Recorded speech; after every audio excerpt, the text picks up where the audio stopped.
100 electric buses arrived in Chile in November. President Sebastian Pinera welcomed them to the capital, Santiago. Chile will transform itself. After China, it will be the country with the highest quantity of electric buses in the world. In Costa Rica, electric vehicles are a key to the government's plan to decarbonize the economy. Manufacturers expect brisk business in the coming years, says EV salesman Mariano Avalos. I think we heard about a projection for 2030, with about 50% of the cars being electric. Today we have 600 of these electric units in the country. I believe that next year it will be 3 or 4 times that number.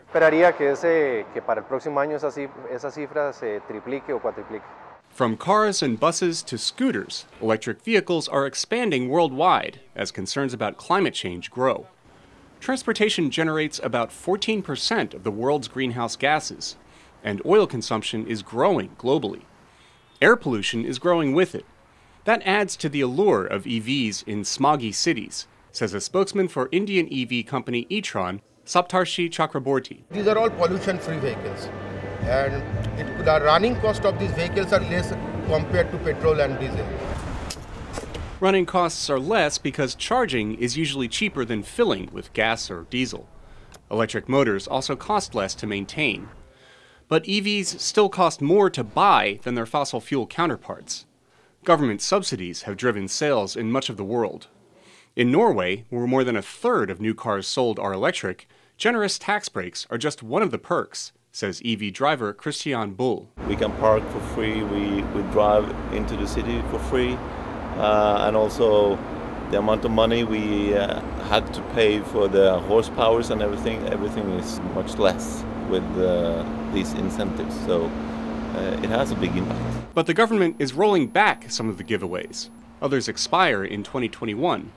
That might make an electric car less attractive, says EV driver Vihovde. If it's the same as a normal car, I wouldn't consider it.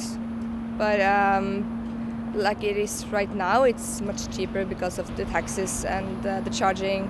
So it's much better to have it now, but they are considering to let us pay for everything as well. So the cost of batteries is dropping fast, but EVs will not compete with conventional cars on price until 2030, by one estimate.